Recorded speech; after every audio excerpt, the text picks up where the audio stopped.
life, your work with God, your business, your career, whatever it is that you do, then you don't need 16 principles, 9 hacks, 5 steps. You need to develop one habit.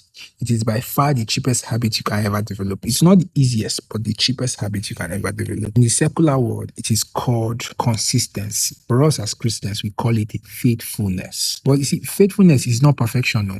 Faithfulness is not doing it right, or perfectly rather. Faithfulness is showing up continuously. If you remember the story or the parable of the 10 virgins, the 5 that were considered wise and eventually went in with the crew was not because, they were the most beautiful people there, virgins, or they were the most dressed or the most elegant. It was just because they showed up when it mattered. If you remember the parable of the talent, one made 5 extra talent, the other made 2 extra talent, but the master gave them the same commendation. Well done, good and faithful servant. That is because the kingdom rewards repetition, not perfect repetition. Transformation is not because you did it once and you got it right.